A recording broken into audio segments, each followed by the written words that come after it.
Hi guys, Chef Kevin Belton here. Happy Tuesday to you. Now, today I'm going to do a pesto pasta with shrimp.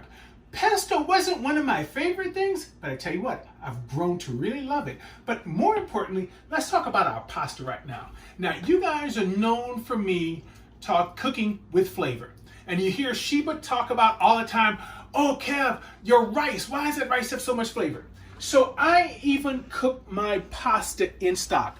What I have here, I have Norris chicken stock in this, and I'm gonna put in, look at that, that's garlic cloves. Yeah, I know you might say, what is he doing with all that garlic? I like to cook my garlic in with my pasta. Sometimes I'll roast it in the oven, but why not put it in with the pasta to cook? We're also gonna put a little salt in here. Now, it looks like a good bit of salt, but you know, with the salt, you don't need oil in here to prevent that pasta from sticking. Now, we're gonna use a penne. You can use any type pasta that you like. I prefer the penne because, or penne or rotini. Penne is cut on an angle, but you see there's holes inside. Basically, I like this type of pasta because, especially with a sauce, that sauce can get inside. So instead of just using a regular spaghetti, you want something that has where the sauce can get in and it can hold really good. So look, this is boiling. Let's get our pasta in. And it's important, make sure that you stir. Now, you hear the term about cooking pasta al dente. Basically, that means to the tooth, okay? There's nothing worse, I think, than when you go to eat pasta that it's so soft it just totally breaks apart. The best way to tell when that happens, after about 4 minutes of boiling, give it a taste. You can tell pasta when it's still raw. Basically, you want to stop this from cooking just when it gets where, ooh, it's cooked all the way through, but it's a little firm. That's al dente, that's where you want it. The other thing that's gonna help for this final dish is once our pasta cooks, I'm gonna retain about a cup of the stock from here because it's gonna have that pasta will have cooked in it, which will give me some starch.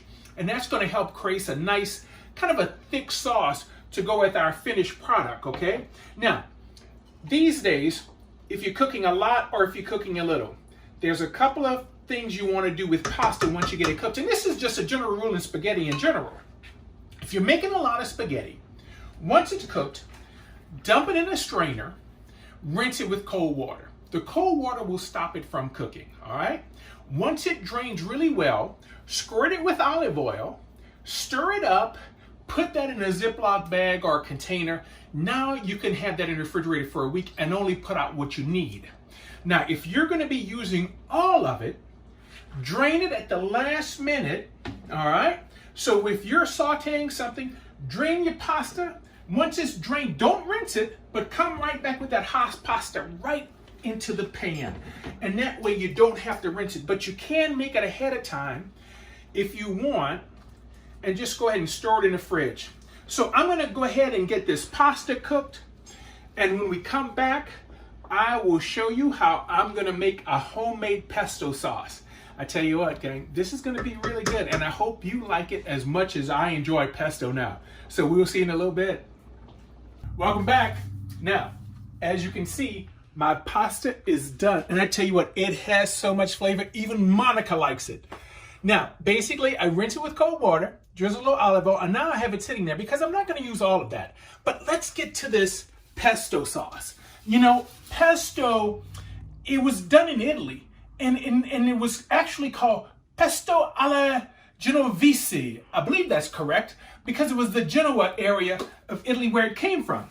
So normally it's all basically done with basil, but I'm gonna do this one with a little spinach. So I'm starting off with 2 cups of spinach, and this is just nice baby spinach that if you can get it down to go in the food processor, all right?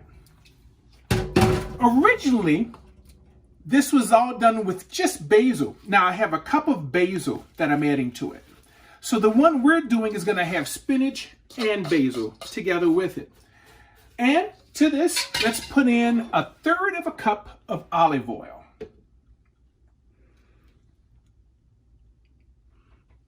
Now we're gonna go ahead, give this a nice little, let it puree right quick.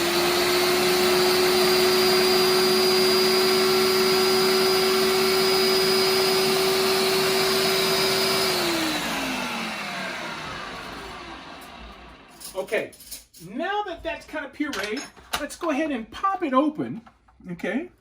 As you see, I'm gonna have to swipe the side some, push the, just take a spoon or spatula, push everything down, that's okay.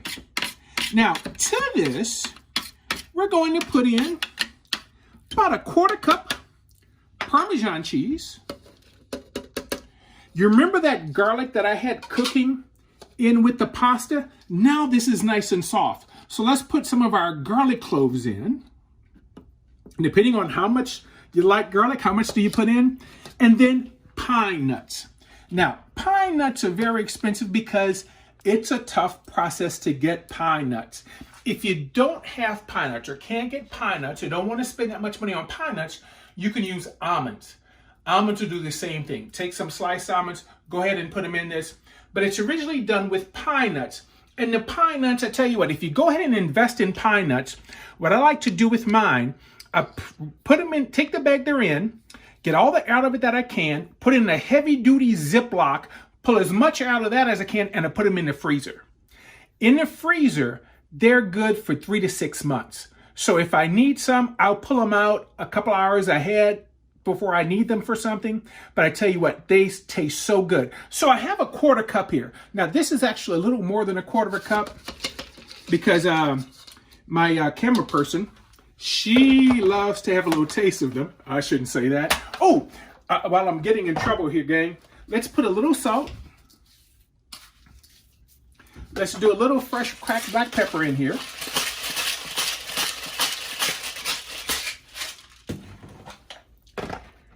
We'll get this going one more time.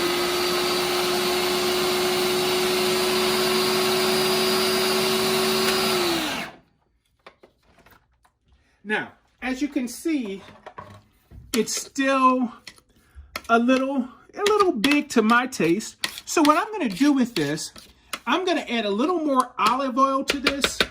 I'm going to get this nice and smooth and tasty. I'll taste it and see if I need to adjust any salt and pepper. So I'll get this pesto done. And once I get this pesto made, I'm going to show you how we're going to put the pasta together, the pesto together, and we'll pull out some shrimp. So we'll see you in a bit. Hi guys, look, our pesto is made. Now in the skillet, I have our shrimp sauteing. I squirted a little bit of olive oil, season this shrimp with a little bit of our Creole seasoning. Now I'm going to put a little pesto right here in the pan now. Just kind of get this stirred around a little bit to spread it out. But let's get in our pasta. We're going to get our pasta in. Let's put in a little more pesto. Now, this pesto can keep in the fridge. I keep it 5, 6, 7 days. All right? Because everything in it is so fresh. Now, we made this pesto with shrimp. We make this pesto with spinach and basil. Traditionally, pesto is made with only basil. So here, I love peas. Let's get some peas in. And depending on the amount of pesto that you want, how much do you use? Now, remember when I cooked the pasta, I saved some of the liquid that the pasta cooked in. By adding this in, and just depending on how much you want to put in, with that pesto, this is going to make a nice kind of not a creamy sauce. It's not going to be like a sauce that you would think of with cream, but it'll make a nice sauce to go with that pesto. It'll give it a little bit of a body to it. Oh, look at that. Just keep everything nice and moist. Now, for me, I like to finish this off with a few things. And this is totally optional. The pesto is made with basil. Here, I have a little fresh basil that I just gave a little chiffonade cut to. We can do a little bit of green onion. I love green onion. Let's stir that in. And you can see at the bottom of the pan, see how we're getting a nice little sauce there? Not much, but it's just enough just to keep everything nice and moist and fresh. All right? So to serve this, you know, I would bring the pan right to the table. Our shrimp are cooked. We could go ahead. Oh, look at that pea trying to run away. Let's turn the fire off. Here, let's put a little more green onion on top. Let's also do a little parsley. Just a little fresh chopped parsley. And a little bit of Parmesan cheese. All right? And there. That is done. That is ready for the family. You know, remember I told you I learned to cook from mom and grandma. I can't help but clean as I go. Got to keep things nice and neat. So look at this wonderful, oh man, I tell you what. Pesto pasta with shrimp. It is so good. I can't wait to dig into this. I will know truly how good it is when Monica tastes it. So I hope this helps. The recipe is on our website at www.tv/food. Go get the recipe, make this for family and friends, and I know they're gonna like it. Gang, stay safe. For WWL TV, I'm Chef Kevin Belton. Have yourself a fantastic day.